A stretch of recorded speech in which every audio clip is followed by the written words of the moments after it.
Livro A Ciência de Ficar Rico, de Wallace D. Walters.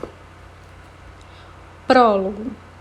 O desafio do mundo moderno, sem dúvida, em parte, é criado por nós mesmos. A maioria das pessoas o considera um problema e tenta tratar o sintoma e não a causa. Entretanto, com uma leve modificação no modo de pensar, veremos o problema em sua essência. Um desafio, algo que podemos superar por nós mesmos. Esse desafio, que muitos veem como um problema, se resume a dinheiro. Para começar, vejamos a definição de dinheiro. Em linguagem simples, é um meio de troca que substitui o simples intercâmbio de mercadorias e serviços. Na verdade, é muito mais que isso. Fé, esperança e confiança também são partes integrantes do dinheiro, e há várias teorias sobre seu uso e valor. Os aspectos práticos e esotéricos do dinheiro têm ocupado o tempo e o talento de muita gente. Ainda em linguagem simplificada, dinheiro é a marca d'água na regra de ouro. Faça aos outros o que deseja que façam a você. A quantidade de dinheiro que ganhamos e acumulamos é a medida dos serviços que prestamos aos outros. Há vários outros conceitos simplistas, como descubra uma necessidade e a satisfaça. O que vai e volta. Faça o bem sem olhar a quem, entre outros. Não se deixe confundir por eles. Todos são aparentemente simples, entretanto, apresentam inúmeras facetas diferentes. Faça uso deles para estimular o seu raciocínio e busque compreendê-los. Se você seguir diligentemente os passos indicados neste livro, buscando entender e monitorar objetivamente suas ações, conseguirá a riqueza que merece.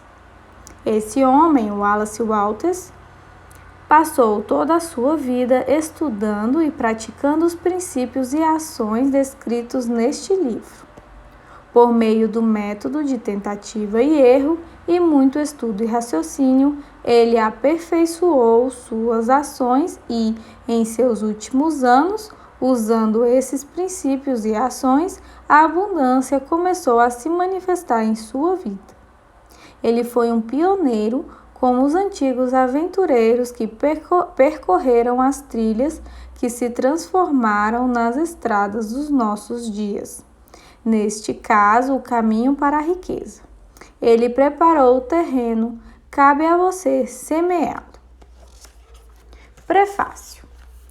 Este é um livro pragmático, não filosófico. Um manual prático, não um tratado teórico. Destina-se a homens e mulheres cuja necessidade mais premente é ganhar dinheiro. Destina-se aos que querem enriquecer primeiro e filosofar depois. E àqueles que até agora não encontraram tempo, meios ou oportunidade para estudos profundos de metafísica, mas que desejam resultados e estão dispostos a aceitar as conclusões da ciência com base para a ação, sem precisar conhecer os processos pelos quais as conclusões foram alcançadas. Esperamos que o leitor aceite de modo confiante as assertivas fundamentais, do mesmo modo que aceitaria as leis da eletricidade proposta por Marconi ou Edison e que, desse modo, prove a verdade das mesmas, colocando-as em prática sem temor ou hesitação. Qualquer homem ou mulher que faça isso certamente ficará rico, pois a ciência que é aplicada é exata e não falha. Entretanto, em atenção aos que desejam investigar teorias filosóficas para solidificar as bases de sua fé, citarei algumas autoridades no assunto. A teoria monística do universo, que defende um é o todo e o todo é um, que uma substância manifesta-se com muitos elementos aparentes do mundo material. É de origem indiana e há centenas de anos vem conquistando o pensamento do mundo ocidental. É a base de todas as filosofias orientais, bem como do pensamento de Descartes, Spinoza, Leibniz, Schopenhauer, Hegel e Emerson. Ao leitor que deseja aprofundar-se no estudo das bases filosóficas, recomendamos a leitura de Hegel e Emerson. Neste livro, optei pela franqueza e simplicidade do estilo num esforço para ser compreendido por todos. O plano de ação descrito, traçado a partir da filosofia, foi exaustivamente posto à prova e venceu o teste supremo da experimentação prática. Funciona! Se você quer saber como chegamos às conclusões apresentadas, leia os autores mencionados anteriormente. E se quiser colher os frutos da prática de suas filosofias, leia este livro e siga seus conselhos à risca. 1. O direito de ser rico. Não importa o que se diga a favor da pobreza, é indiscutível que sem riqueza não é possível ter uma vida realmente completa ou bem-sucedida. Nenhum homem pode atingir o ápice de desenvolvimento do seu talento ou de sua alma se não tiver dinheiro suficiente, pois para expandir a alma e desenvolver o talento, temos de recorrer a muitas coisas que só o dinheiro pode comprar. O homem desenvolve a mente, a alma e o corpo por meio do uso de alguns bens materiais. E a sociedade é organizada de tal modo que ele precisa ter dinheiro para possuir esses bens. Portanto, a base de todo desenvolvimento para o homem deve ser a ciência de ficar rico. O objetivo da vida é o progresso, e todo ser vivente tem o direito inalienável de alcançar o máximo de desenvolvimento possível. O direito do homem à vida implica seu direito ao acesso livre e irrestrito a todos os bens necessários para o seu completo desenvolvimento mental, espiritual e físico, ou, em outras palavras, o direito de ser rico. Neste livro, não falo de riqueza de modo figurado. Ser verdadeiramente rico não significa contentar-se com pouco, quando se é capaz de usar e desfrutar mais. O objetivo da natureza é o progresso e o desenvolvimento da vida, e todo homem deve ter o necessário de modo a contribuir para o poder, a elegância, a beleza e a riqueza da vida. Satisfazer-se com menos do que isso é pecado. O homem que tem tudo o que deseja para viver em sua plenitude é um homem rico e para isso tem de ter muito dinheiro. A vida evoluiu de tal modo e tornou-se tão complexa que o mais comum dos homens precisa ter muita riqueza para viver de um modo que pelo menos se aproxime da realização plena. Todo mundo deseja explorar ao máximo seu potencial. Esse desejo de realizar as possibilidades inatas é inerente à natureza humana. Não podemos deixar de querer ser tudo o que podemos ser.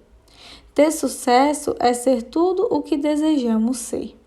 Só conseguimos isso fazendo uso de alguns bens materiais e só podemos usar livremente esses bens se formos suficientemente ricos para comprá-los.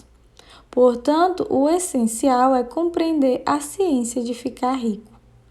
Não há nada de errado em desejar ser rico. O desejo da riqueza nada mais é que a vontade de levar uma vida mais rica, plena e abundante, e esse desejo é louvável. O homem que não quer viver com a maior abundância não é normal.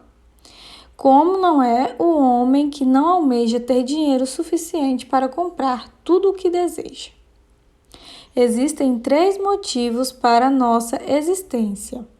Vivemos para o corpo, para a mente e para a alma. Nenhum desses motivos é melhor ou mais sagrado do que o outro. Todos são igualmente desejáveis e nenhum dos três, corpo, mente ou alma, pode alcançar a plenitude se a um deles for negada uma vida integral e expressiva. Não é direito nem nobre viver só para a alma, negando a mente e o corpo. De igual maneira, não é adequado viver para o intelecto, negando o corpo e a alma. Todos nós conhecemos as consequências terríveis de viver apenas para os prazeres do corpo. E sabemos que a vida real significa a expressão completa de tudo o que o homem pode transmitir por meio do corpo, da mente e da alma. Ninguém pode dizer que seu corpo está explorando todas as funções, a não ser que o mesmo se aplique à sua mente e à sua alma. Onde há uma possibilidade não expressa ou uma função não desempenhada, há um desejo insatisfeito. Desejo é possibilidade em busca de expressão ou função em busca de desempenho. O homem não pode usufruir em sua plenitude do corpo sem boa alimentação, roupas confortáveis e abrigo adequado e sem livrar-se do peso do excesso de trabalho. Descanso e recreação são também necessários à sua vida física. Não há como desenvolver o potencial de sua mente sem livros e tempo para estudar, sem oportunidade para viajar e observar ou sem o convívio intelectual. Uma vida mental completa precisa de atividade intelectual. Também é necessário cercar-se de todos os objetos de arte e de toda a beleza passível de admiração. Para viver a plenitude de sua alma, o homem precisa de amor, e a pobreza nega a expressão do amor. A maior felicidade do homem reside em beneficiar aqueles a quem ama. O amor encontra sua expressão mais natural e espontânea no ato de dar. O homem que não tem nada para dar não pode desempenhar o papel de marido ou pai, de cidadão ou de homem. É no uso dos bens materiais que encontramos a vida completa de nosso corpo, desenvolvemos nossa mente, expandimos nossa alma. Portanto, ser rico é algo de suma importância para o homem. O desejo de ser rico é perfeitamente válido. Um homem normal não pode se furtar a ele. É absolutamente correto que você dedique toda a atenção à ciência de ficar rico, pois este é o mais nobre e o mais necessário dos conhecimentos. Quem negligencia seu estudo está negligenciando seu dever em relação a si mesmo, a Deus e à humanidade, pois ninguém pode prestar maior serviço a Deus e à humanidade do que procurar dar o máximo de si. 2. A ciência de ficar rico. Existe uma ciência para enriquecer, uma ciência exata, como a álgebra ou a aritmética. Certas leis governam o processo de enriquecimento e estas, uma vez conhecidas e obedecidas, levam o homem à riqueza com precisão matemática. A posse de dinheiro e bens resulta de algumas ações executadas do modo certo. Aqueles que agem desse modo certo, seja de propósito, seja acidentalmente, ficam ricos, ao passo que aqueles que não agem desse modo certo, por mais que trabalhem, por mais capazes que sejam, continuam pobres. Trata-se de uma lei natural. Causas iguais produzem sempre efeitos iguais, portanto, todos que aprenderem a agir desse modo especial infalivelmente ficarão ricos. A verdade dessa assertiva é provada pelos seguintes fatos. Enriquecer não é uma questão de ambiente, pois, do contrário, todas as pessoas de uma determinada região seriam ricas. Todas as pessoas de uma cidade seriam ricas, ao passo que as de outras cidades seriam pobres. Ou os habitantes de um estado teriam dinheiro em abundância, enquanto os habitantes do estado próximo viveriam sempre na pobreza. Por toda parte vemos ricos e pobres convivendo lado a lado e muitas vezes exercendo profissões idênticas. Quando duas pessoas estão no mesmo local e exercendo a mesma atividade profissional e uma fica rica enquanto a outra continua pobre, deduzimos que enriquecer não é essencialmente uma questão de ambiente. Alguns ambientes podem ser mais favoráveis do que outros, mas enriquecer depende basicamente de fazer as coisas de modo certo. Além disso, a capacidade de agir de modo certo não se deve somente ao talento, pois muitas pessoas talentosas continuam pobres, enquanto outras, às quais falta essa qualidade, enriquecem. Ao analisar as pessoas que enriquecem, constatamos que elas são comuns sob todos os aspectos, sem maiores talentos ou habilidades do que os outros homens. É evidente que não enriqueceram por possuírem talentos ou habilidades que outros homens não possuem, mas porque agem de modo certo. A riqueza não resulta de poupar ou de economizar. Muitas pessoas que vivem de modo contido são pobres, enquanto muitos gastadores ficam ricos. Também não se trata de fazer o que os outros não fazem, pois duas pessoas no mesmo ramo de atividade normalmente agem do mesmo modo e uma fica rica enquanto a outra continua pobre ou vai à falência. Por essas razões, devemos concluir que enriquecer decorre de agir do modo certo. Se ficar rico depende de agir do modo certo, e se causas iguais produzem sempre efeitos iguais, então qualquer um que haja desse modo ficará rico. E tudo se encaixa no domínio das ciências exatas. Podemos questionar que talvez esse modo certo de agir seja tão difícil que poucos conseguem segui-lo.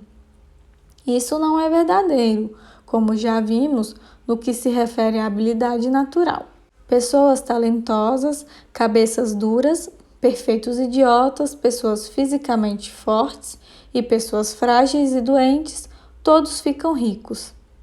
Evidentemente, é imprescindível certo grau de capacidade para pensar e para compreender as coisas, mas no que se refere à habilidade natural, qualquer pessoa capaz de ler e entender estas palavras, com certeza pode ficar rica. Além disso, já vimos que não há uma questão de ambiente. A localização pode influir até certo ponto. Ninguém vai para o deserto do Saara a fim de abrir um negócio. Ficar rico envolve a necessidade de lidar com pessoas e de estar onde existe gente com quem se possa negociar. Se essas pessoas estão dispostas a negociar ao nosso modo, melhor ainda. Mas a influência do ambiente vai até esse ponto. Se qualquer pessoa em sua capacidade pode ficar rica, você também pode. E se qualquer um do seu estado enriquece, você também pode enriquecer. Também não é uma questão de escolha profissional. Uma pessoa pode enriquecer em qualquer profissão, enquanto o seu vizinho, no mesmo ramo de negócio, continua pobre. É verdade que você produz mais quando gosta do que faz, uma profissão que combine com você. E se tiver alguns talentos bem desenvolvidos, produzirá mais numa profissão em que possa explorar esses talentos. Também produzirá mais numa profissão adequada ao lugar. Uma sorveteria tem mais chance de sucesso no clima tropical do que na Groenlândia. E uma peixaria especializada em salmão tem mais êxito no Nordeste dos Estados Unidos do que na Flórida, onde não existe esse tipo de peixe. No entanto, fora essas limitações gerais, enriquecer não depende de uma determinada profissão, mas de você aprender a agir de modo certo. Se você tem um negócio e outra pessoa no mesmo local está enriquecendo com esse mesmo tipo de negócio, enquanto você não enriquece, é porque você não se comporta do mesmo modo que essa outra pessoa. Ninguém deixa de enriquecer por falta de capital. É claro que, quando se dispõe de recursos financeiros, o crescimento é mais fácil e mais rápido. Mas quem tem capital já é rico e não precisa pensar em como enriquecer. Por mais pobre que você seja, se passar a agir de modo certo, começará a enriquecer e também terá capital.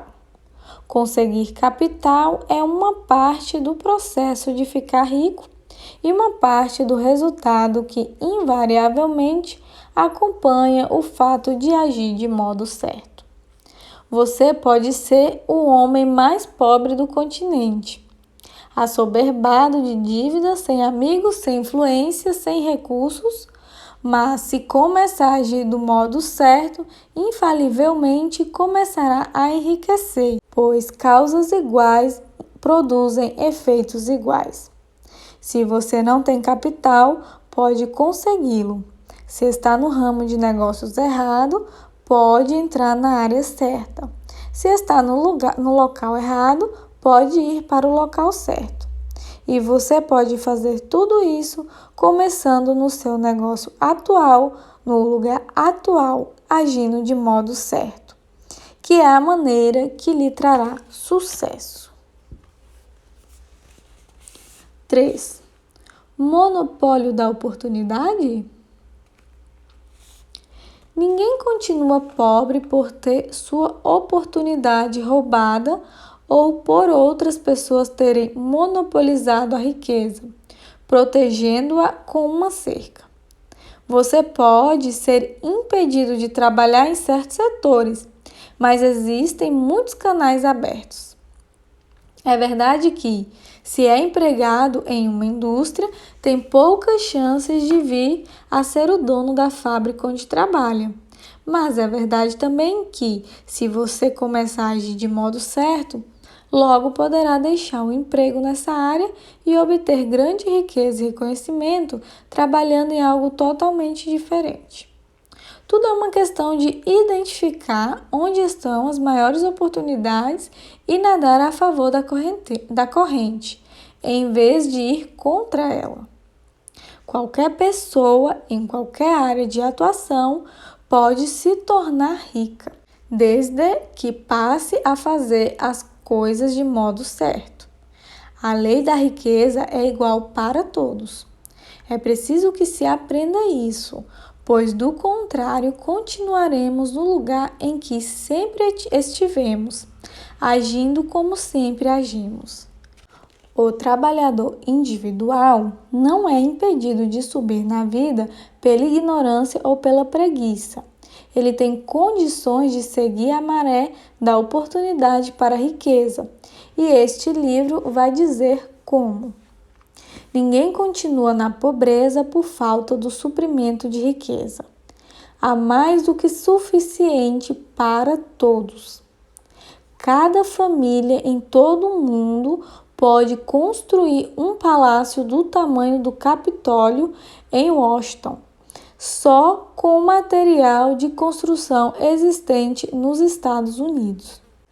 Com um cultivo intenso, é possível produzir lã, algodão, linho e seda em quantidade suficiente para vestir todas as pessoas do mundo melhor do que Salomão em toda sua glória, além de prover farto alimento para todos.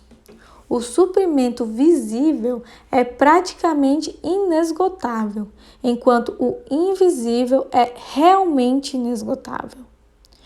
Tudo o que vemos na Terra é feito de uma substância original, de onde todas as coisas procedem.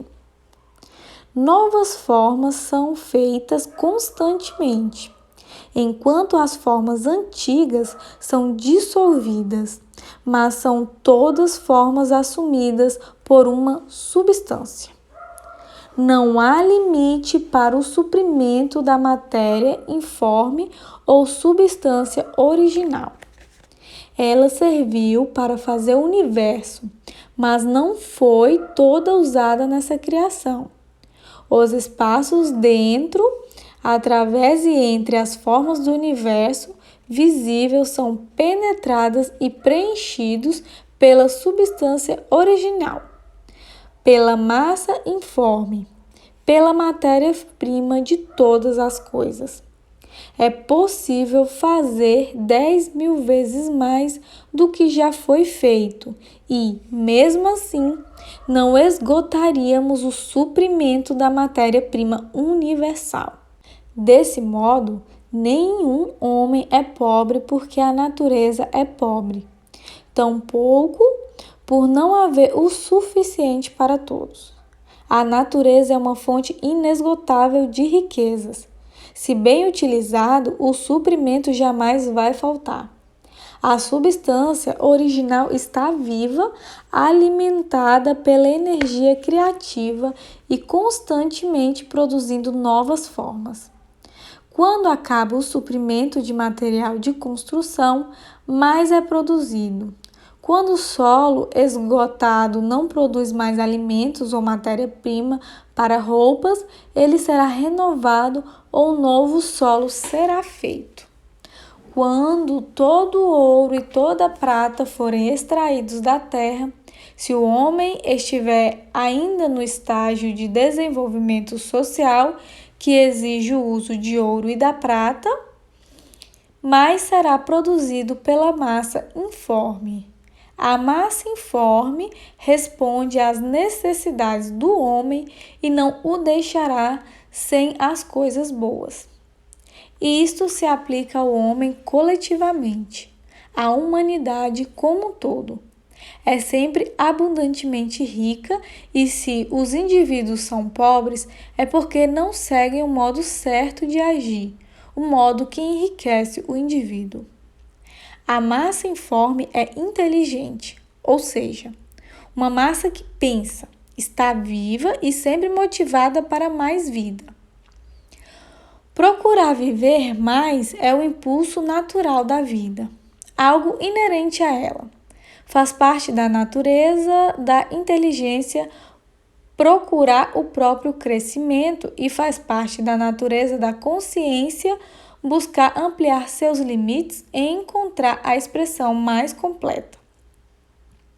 O universo de formas foi feito pela substância viva informe, que se tornou uma forma para se expressar mais completamente. O universo é uma grande presença viva, com movimento inerente para mais vida e funcionamento mais completo. A natureza é feita para o desenvolvimento da vida. Sua motivação mais dinâmica visa aumentar a vida. Por isso, tudo que pode ajudar a vida é generosamente fornecido. Não pode haver carência, a não ser que Deus negue a si mesmo, anulando o próprio trabalho. O ser humano não é pobre por falta do fornecimento de riquezas. Demonstrarei mais adiante que até mesmo os recursos do fornecedor informe estão à disposição daqueles dispostos a agir e pensar do modo certo. 4. O primeiro princípio da ciência de ficar rico. O pensamento é a única força capaz de produzir riquezas tangíveis por meio da substância informe. A matéria da qual todas as coisas são feitas é uma substância pensante, e o pensamento da forma, impresso nessa substância, produz a forma. A substância original movimenta-se de acordo com seus pensamentos. Todas as formas e processos da natureza são expressões visíveis do pensamento da substância original. Quando a massa informe pensa numa forma, acaba tomando essa forma. Quando pensa em movimento, realiza esse movimento. Assim foram criadas todas as coisas. Vivemos num mundo de pensamento, parte de um universo de pensamento. A ideia de universo em movimento alcançou a substância informe. A massa pensante, movendo-se de acordo com essa ideia, tomou a forma de sistemas de planetas e a mantém até hoje. A substância pensante toma a forma do próprio pensamento e movimenta-se de acordo com ele. Pensando no sistema orbital de sóis e mundos, toma a forma desses corpos e os movimenta de acordo com o seu pensamento. Pensando na forma de um carvalho de crescimento lento, movimenta-se de acordo com essa ideia e produz a árvore, embora o trabalho demande séculos para ser realizado. No processo de criação, a substância informe parece se mover de acordo com as linhas de movimento estabelecidas por ela. A ideia de um carvalho não tem como resultado a formação imediata de uma árvore adulta, mas ativa as forças que produzirão a árvore juntamente com as linhas estabelecidas para o seu crescimento. Cada pensamento de forma no interior da substância pensante provoca a criação da forma, mas sempre, ou pelo menos de modo geral, seguindo as linhas de crescimento e de ação pré-estabelecidas. A ideia de uma casa de certo tipo, se fosse impressa na substância informe, poderia não ter como resultado a formação imediata da casa, mas canalizaria as energias criativas atuantes no comércio e nas profissões no sentido de apressar a construção desse determinado tipo de casa. Se não existir nenhum canal que possa ser usado pela energia criativa, então a casa será formada diretamente da substância primitiva, sem esperar o processo lento dos mundos orgânicos e inorgânicos. Nenhum pensamento de forma pode ser impresso na substância original sem provocar a criação da forma.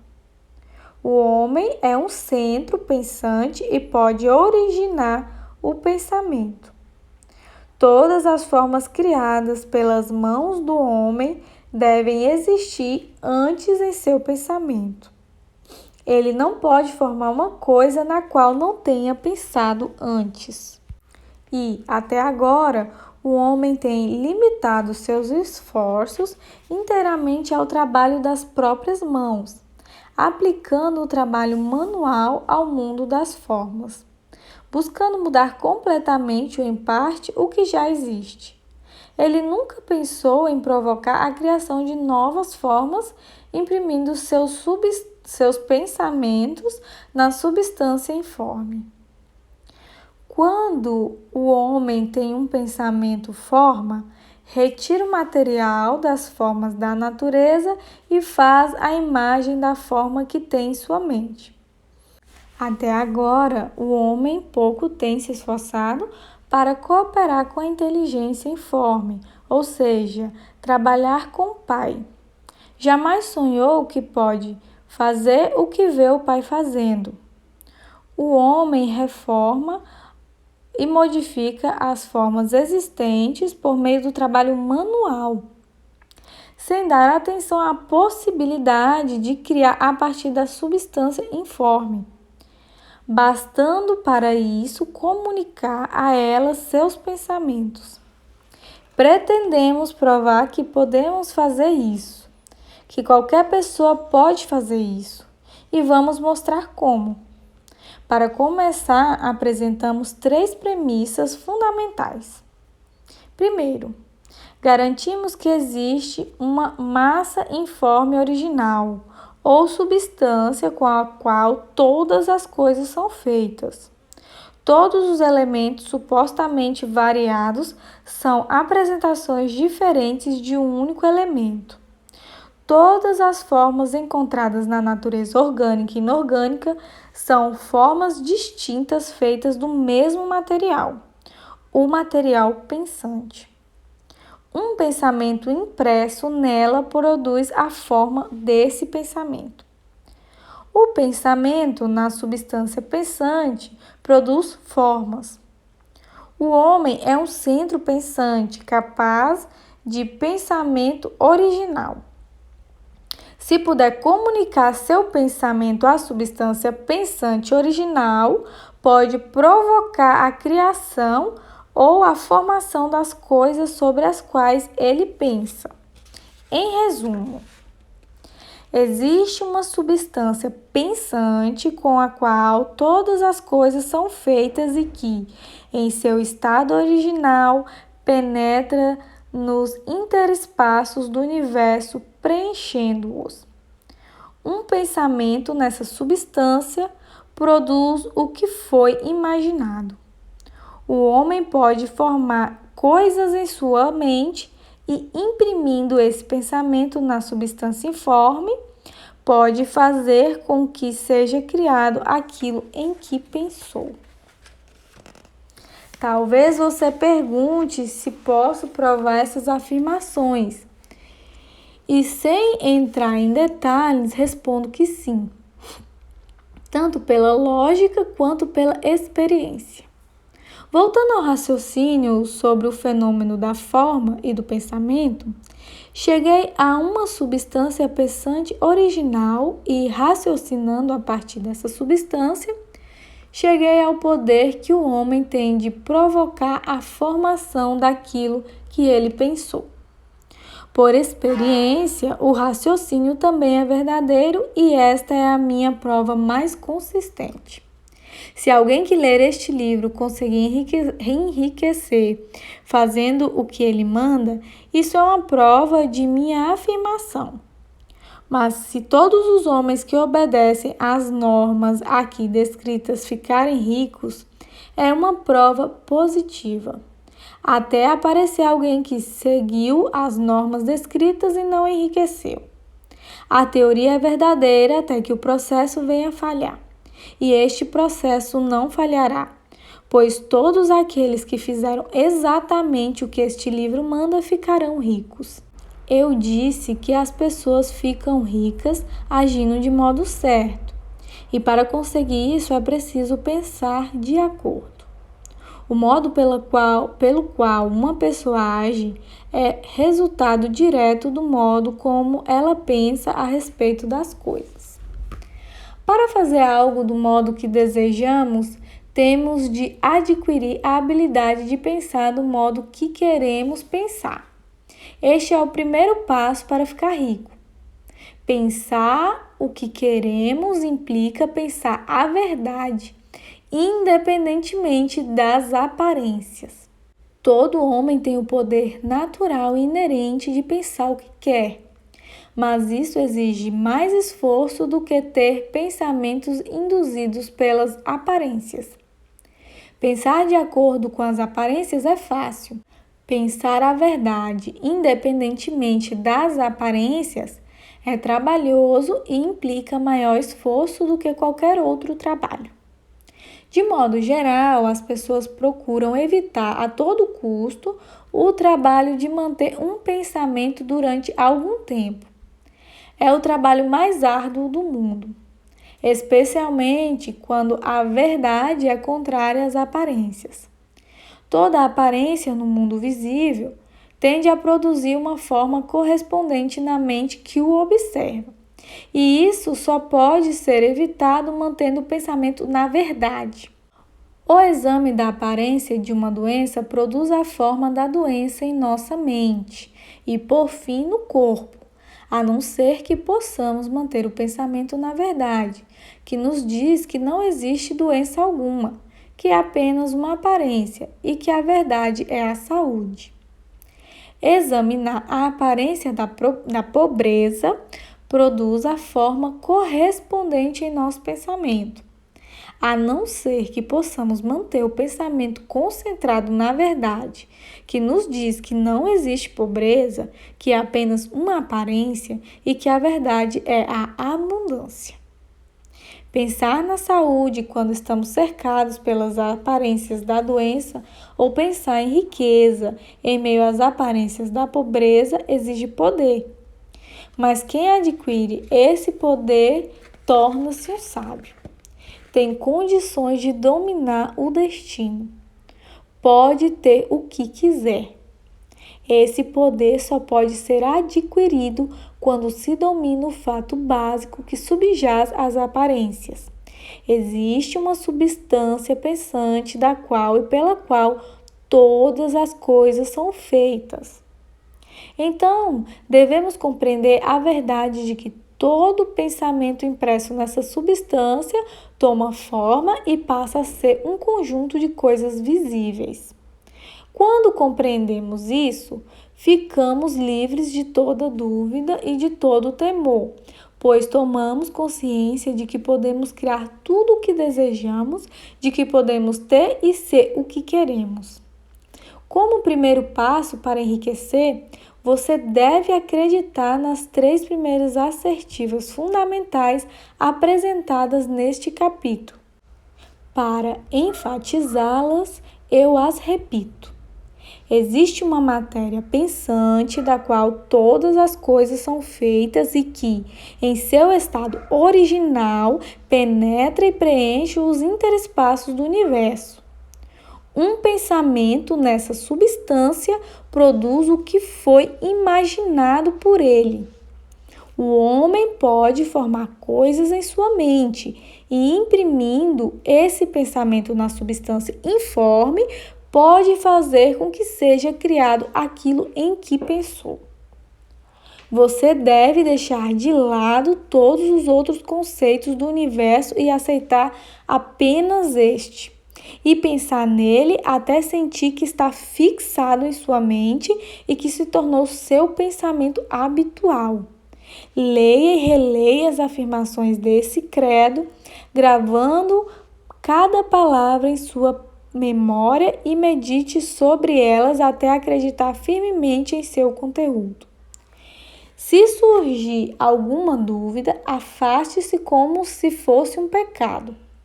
Não ouça argumentos contrários a essa ideia, não vá a igrejas ou escolas onde é pregado ou ensinado um conceito contrário. Não leia revistas ou livros que ensinem ideias diferentes. Se você confundir ou misturar essa crença, todos os seus esforços terão sido em vão. Não pergunte se isso é verdadeiro, nem especule a respeito de como pode ser assim. Simplesmente confie. A ciência de enriquecer começa com a aceitação absoluta dessa crença. 5. Amplie sua vida.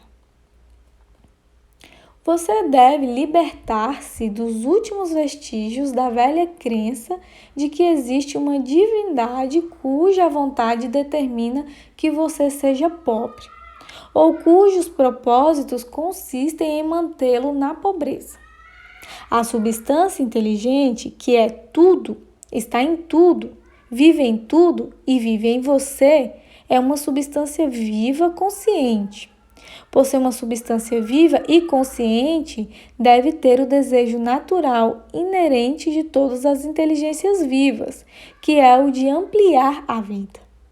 Todas as coisas vivas devem procurar constantemente a ampliação da própria vida, porque a vida, no simples ato de viver, deve ampliar-se sempre.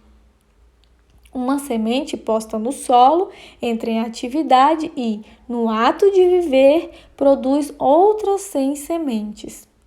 A vida, pelo ato de viver, multiplica-se. Está sempre se tornando mais. Tem de fazer isso para continuar a ser. A inteligência tem essa mesma necessidade constante de se expandir e crescer. Cada pensamento torna necessário outro pensamento. A consciência está em constante expansão. Cada fato que aprendemos nos leva a aprender outro fato. O conhecimento está em contínuo crescimento. Cada talento que cultivamos traz à mente o desejo de cultivar outro talento. Estamos sujeitos ao incentivo da vida em busca de expressão que nos impele a saber mais, fazer mais e ser mais. Para tanto, precisamos ter objetos para o nosso uso, pois aprendemos e fazemos e nos modificamos somente por meio do uso dos objetos. Precisamos enriquecer para termos sempre mais. O desejo de riqueza é simplesmente a capacidade de uma vida mais propícia à procura de realização.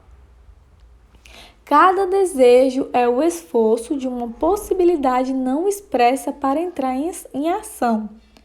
O desejo resulta da busca de manifestação do poder. O que o faz querer mais dinheiro é a mesma força que faz a planta crescer. É a vida procurando uma expressão mais completa.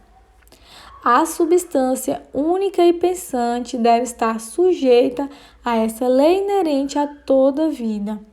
Ela é permeada pelo desejo de viver mais. Por isso, tem necessidade de criar coisas. A substância única deseja viver mais em você. Desse modo, deseja ter todas as coisas que você pode usar. É o desejo de Deus que você seja rico. Ele quer que você seja rico para poder expressar-se melhor por seu intermédio.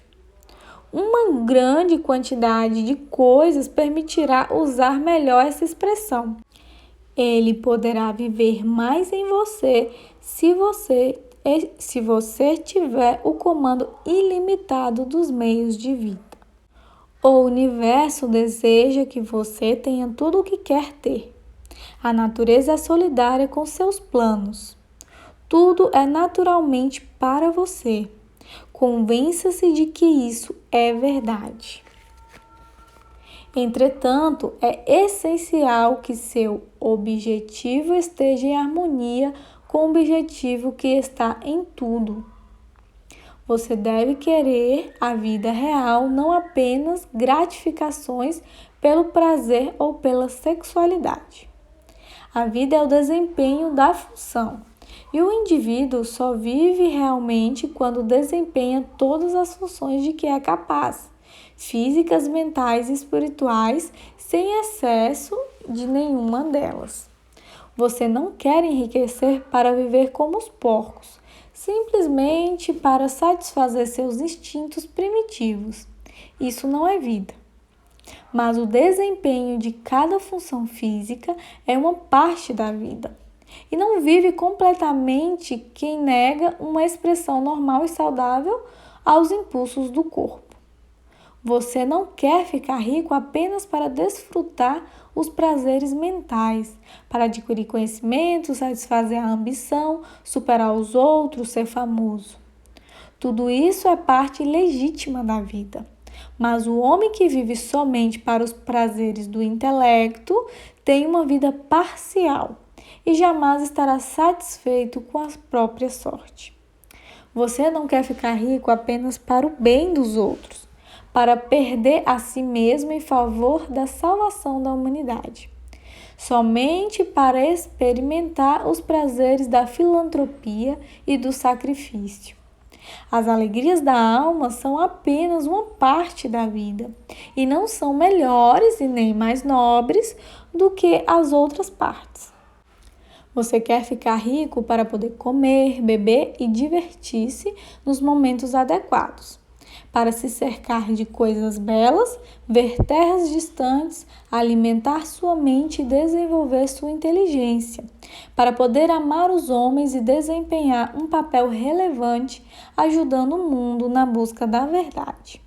Mas lembre-se de que o altruísmo exagerado não é melhor nem mais nobre do que o egoísmo exagerado. Ambos são errados. Liberte-se da ideia de que Deus quer que você se sacrifique pelos outros e que você pode garantir seu favor desse modo. Deus não quer nada disso. O que Ele quer é que você dê o melhor de si mesmo, para você e para os outros. Você pode ajudar mais os outros dando o melhor de si mesmo do que de qualquer outro modo. Você só pode dar o melhor de si mesmo se ficar rico. Portanto, é certo e louvável que dedique a melhor parte do seu pensamento à tarefa de enriquecer.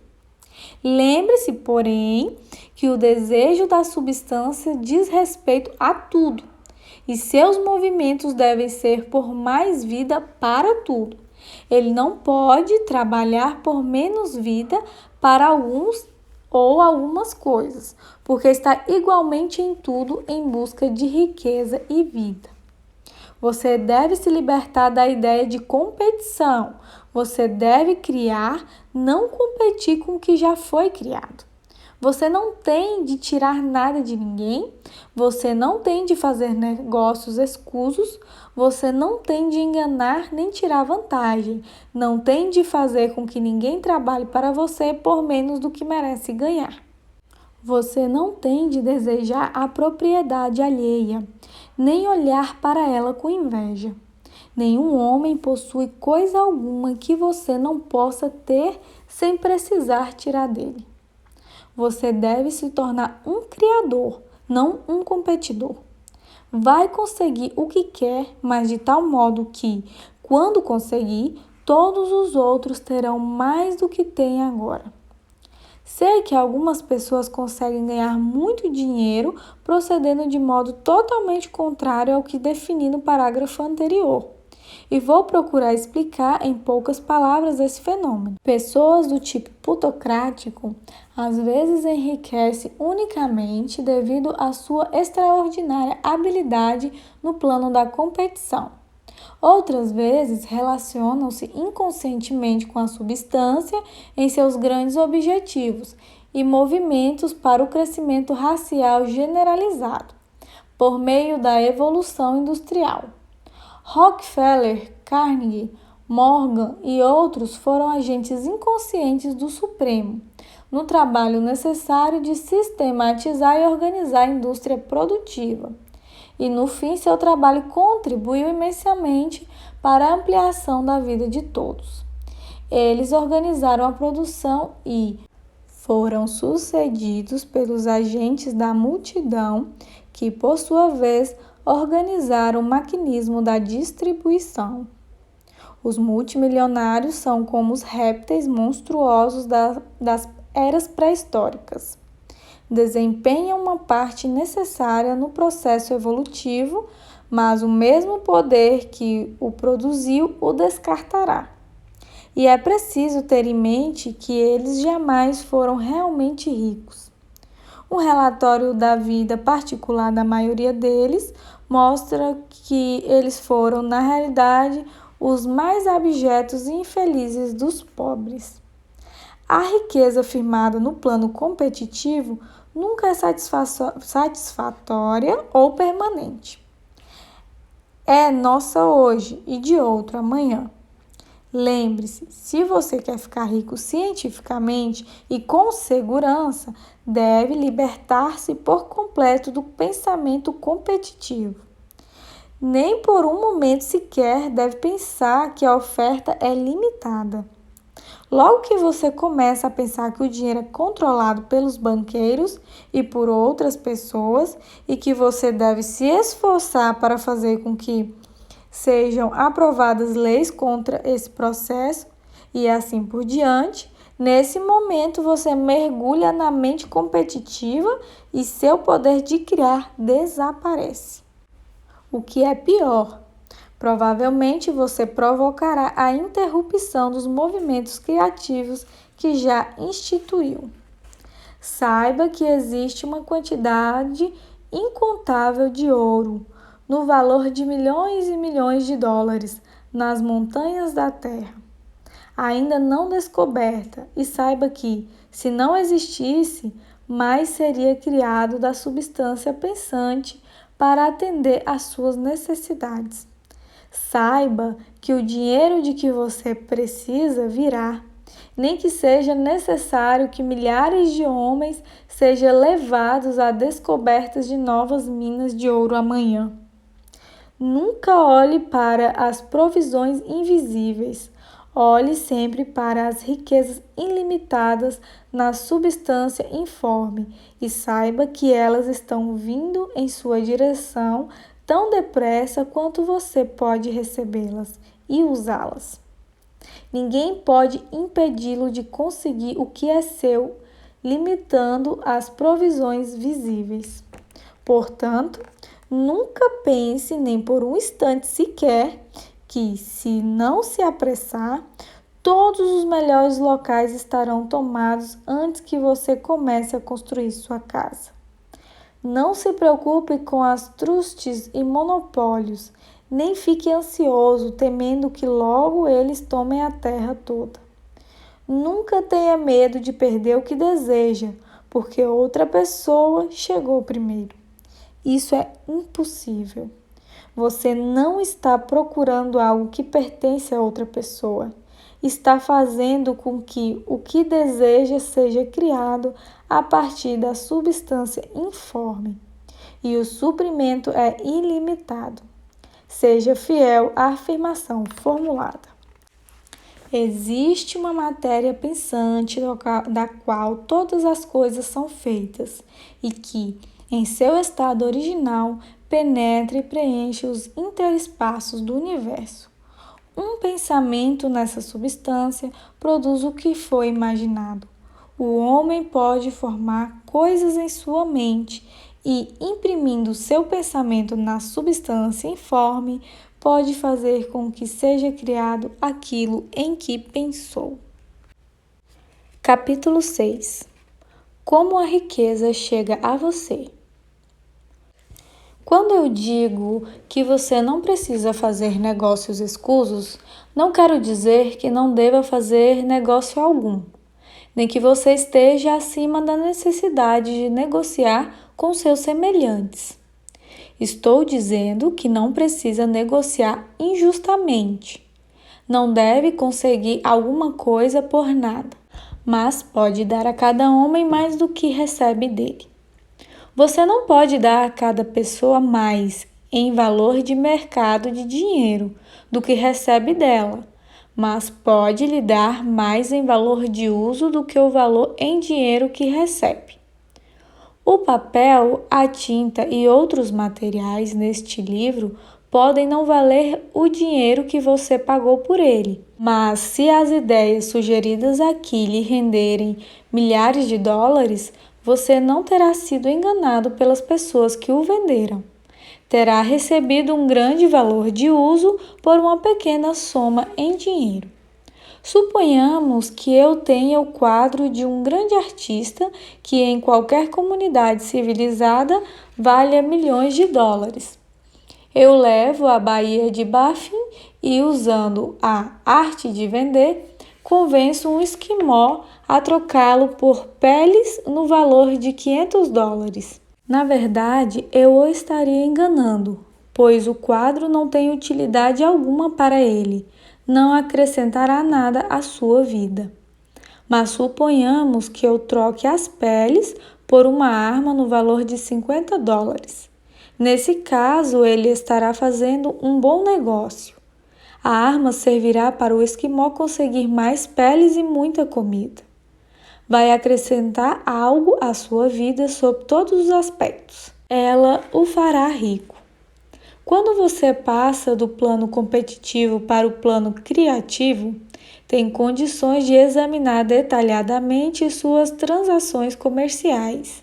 E se está vendendo a alguém algo que não acrescenta nada mais à vida dessa pessoa do que aquilo que ela lhe dá em troca, deve deixar de agir assim. Você não tem de derrotar ninguém. E se estiver num negócio que prejudica as pessoas, saia dele imediatamente. Dê a cada pessoa mais em valor de uso do que você recebe em dinheiro. Assim, cada transação comercial que você fizer estará acrescentando à vida do mundo. Se você emprega pessoas, deve receber delas mais em dinheiro do que o valor do salário pago, mas é possível